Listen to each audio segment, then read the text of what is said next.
Iran Israel চলমান যুদ্ধে আমরা মুসলিমরা কোন পক্ষ নিব? কেননা ইরানি মুসলিমদের আকীদা ও আমাদের আকীদার মধ্যে ব্যাপক পার্থক্য রয়েছে। দেখুন, একটা কমন নীতি আমাদের প্রত্যেকেরই জানা থাকা দরকার। সেটা হলো, একজন মুসলমান তিনি সবসময় মাজলুমের পক্ষ অবলম্বন করবেন। যখন দুটি বিবাদমান পক্ষের মধ্যে একটা মাজলুম আর একটা জালিম হবে, তখন সেই ঘটনায় মুসলমানরা সবসময় জুলুমের বিরুদ্ধে অবস্থান নেবেন। এটা হলো কমন নীতি। এমনকি জুলুমের শিকার মানুষটা যদি অমুসলিমও হয়, তারপরেও তার প্রতি মুসলমানের সিম্প্যাথি থাকবে। মুসলমান কখনো জুলুমের সাথে সঙ্গ দিবে না যদি জালেম মুসলমান হয়। অতএব আপনার সাথে কোনো মাজলুমের যদি আকীদাগত মতপার্থক্য থাকেও, সেই মতপার্থক্য আপন জায়গায় থাকবে, সেটাকে আপনি রাখবেন, এবং বিরোধিতার জায়গাটা আপন জায়গায় থাকবে। কিন্তু এত সত্ত্বেও যদি সে জুলুমের শিকার হয়, তাহলে আপনি জুলুমের বিরুদ্ধে অবস্থান নিবেন। অন্তত সার্বিকভাবে, সামগ্রিকভাবে আপনি সেটার বিরুদ্ধে অবস্থান নিতে না পারলেও মানসিকভাবে হলেও তার বিরুদ্ধে আপনাকে অবস্থান নিতে হবে। এটা হলো মৌলিক নীতিমালা। মুসলমান কখনো জালেমের পক্ষে যেতে পারে না, মাজলুমের পক্ষ মুসলমান সবসময় নিবে। এক্ষেত্রে সূরা রোমের যে ঘটনা, সেটা আমাদের জন্য একটা বিশেষ নির্দেশনা হতে পারে। সূরা রোমের শুরুতেই আল্লাহ তাআলা যে বলেছেন আলিফ লাম মিম গুলিবাতির রোম, এখানে আমরা দেখেছি যে রোমানদের সাথে, তখন পারস্যের অগ্নিপূজকদের সাথে যে যুদ্ধ হয়েছে, সেই যুদ্ধে মক্কার মুশরিকরা পারস্যদের আর মক্কার মুসলমানেরা সাহাবায়ে কেরাম তারা রোমানদের সমর্থন করেছেন। কেন?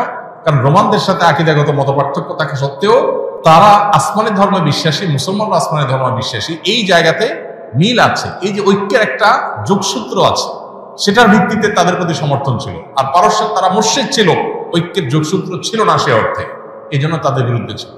অতএব আজও আমরা ওই মূলনীতি মাথায় রেখে অনেক আহলে কেবলা, অনেক আপনার মুসলিম আছেন যারা হয়তো বিভ্রান্ত, যারা হয়তো বিরাতে লিপ্ত, কেউ কেউ হয়তো শিরকে বা ইসলামের গণ্ডি থেকেও খারেজ, বাট বাহ্যিক দৃষ্টিকোণ থেকে আদর্শ সময়তে মুসলমান মানুষ মনে করে পরিস্থিতি বিবেচনা, বিশেষ করে তারা যখন জুলুমের শিকার হবে, তখন জালিমের পতন চাওয়া বা তাদের চাইতে আরো বেশি জুলুম যারা করছে তাদের পতন চাওয়া বা তাদের ব্যাপারে আপনার যথাযথ অবস্থান গ্রহণ করা, এটা মুসলমানের, একজন দায়িত্বশীল মুসলমানের কর্তব্য। সেই স্ট্যান্ড বা সেই অবস্থানটা আমাদের এক্ষেত্রে হতে পারে। এছাড়া এটা তো ঠিক যে সিরিয়া যুদ্ধে ইরাকে বহু সুন্নিকে তারা হত্যা করেছে, নির্মমভাবে হাজার হাজার লক্ষ লক্ষ সুন্নিকে তারা হত্যা করেছে। মূলত পৃথিবীতে মানুষের পাপের কৃতকর্মের প্রায়শ্চিত্ত মানুষকে করতে হয়।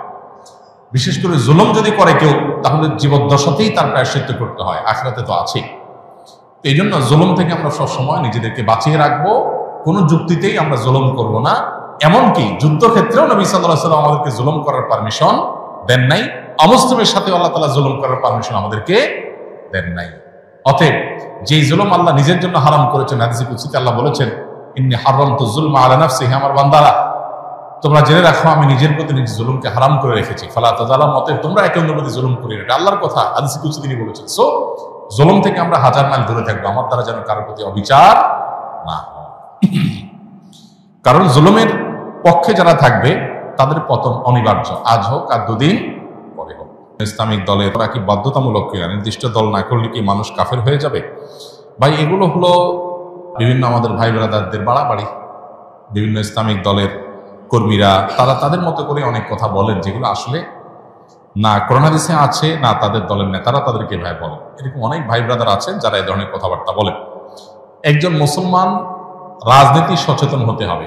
ইসলাম এবং মুসলমানদের কল্যাণ কোন দিকে, অকল্যাণ কোন দিকে, এইটুকু বোঝার মতো ক্ষমতা একজন মুসলমানের মধ্যে থাকতে হবে। এবং তিনি ইসলাম এবং মুসলিমদের কল্যাণ, নিজের দেশ, মাটি, মানুষের কল্যাণ বিবেচনা করে তাকে সিদ্ধান্ত নিতে হবে।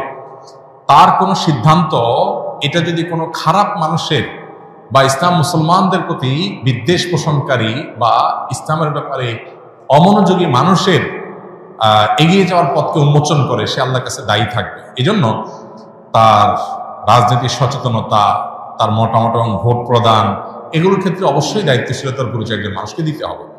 কিন্তু একই সাথে দাওয়াতি কাজ করার জন্য, ইসলামের মানুষকে আহ্বান করার জন্য অনেক প্ল্যাটফর্ম আছে। ইসলামী দলগুলো সেরকম অনেকগুলো প্ল্যাটফর্ম, অনেকগুলো দল, অনেকগুলো প্ল্যাটফর্ম। কেউ কোনো প্ল্যাটফর্মকে বেশি উপযোগী মনে করে সেই প্ল্যাটফর্মে তিনি কাজ করছেন, সেটা পলিটিক্যাল হতে পারে, নন পলিটিক্যাল হতে পারে। এটা আল্লাহর কাছে নাজাত পাওয়ার জন্য যথেষ্ট। মৌলিকভাবে মুসলিমদের যে মূল ধারা আছে, সেই মূল ধারা, সেই ধারার মধ্যে আবার বহু উপধারা, বহু প্ল্যাটফর্ম আছে, সেগুলোর বাইরে এসে মূল ধারার সাথে যাতে কানেক্টেড থাকে মুসলমানরা, সেখান থেকে বিচ্ছিন্নতাবাদের দিকে যেন না যায়, নিজস্ব কোনো মতবাদ যেন তৈরি না করে, আলাদা কোনো আপনার গিরিপথ যেন তৈরি না করে, এই ব্যাপারে শরীয়ত আমাদেরকে সতর্ক যাতে ঐক্যবদ্ধ থাকার মানে হলো সেটা কোনো একটা বলয় বা প্ল্যাটফর্ম বা কোনো একটা সংগঠন, সাংগঠনিক পরিচয়, পলিটিক্যাল হোক নন পলিটিক্যাল হোক, এ ধরনের প্ল্যাটফর্মে কাজ করলে কাজের সুবিধা হয়, সন্দেহাতীতভাবে সেটি জায়েজ। কিন্তু সেটা করতে গিয়ে যদি আমরা অন্ধ হয়ে যাই, আমাদের বলা বাড়াটা যদি দলকে ঘিরেই হয়ে যায়, আল্লাহ এবং তার রাসূলের জন্য না হয়ে যদি সেটা সীমাবদ্ধ এবং সীমিত একটা চিন্তার জন্য হয়ে যায়, তাহলে সেটা আবার গুনাহের বিষয়ে হতে পারে। এই জন্য বিষয়গুলোকে পার্থক্য করা, পরখ করা, ইম্পর্টেন্সি এবং গুরুত্ব বোঝার পাশাপাশি কতটা ইম্পর্টেন্ট শরিয়াতে সেটাও বোঝা গুরুত্বপূর্ণ। আমরা অনেকে এক্ষেত্রে বাড়াবাড়ি করি, আবার অনেকে ছাড়াছাড়ি করি। এই দুইটারই অবসান হওয়া দরকার এবং সঠিকটা আমাদের অন্তত উপলব্ধি করা দরকার। আল্লাহ তাআলা বুঝার তৌফিক দান করুন। ওয়াহাবি ও সুন্নির মধ্যে পার্থক্য কি? এটা তো কমন একটা বিষয় আমাদের দেশে। সৌদি আরবের আব্দুল ওয়াহাব নজদীর অনুসারী যারা, বিশেষ করে যারা বেদাত এবং শিরকের ব্যাপারে একটু বেশি কঠোর এবং সচেতন, আমাদের সময় তাদেরকে ওয়াহাবি বলে মানুষ চিনে। যদিও ওয়াহাবি হওয়াটা কারোর কাছে গৌরবের, আবার কেউ এটাকে গালি হিসেবে দেয়। আবার এর বিপরীতে যারা আহলে সুন্নাত জামাতের অনুসারী বলে দাবি করেন নিজেদেরকে, তারা নিজেদেরকে সুন্নি হিসাবে পরিচয় দেন। তাদের ব্যাপারে আবার ওয়াহাবি পরিচয় বা ওয়াহাবি ট্যাগ যাদেরকে দেওয়া হয়, তাদের দৃষ্টিভঙ্গি হলো যে এরা বেদাতের ব্যাপারে অনেক বেশি তারা আপনার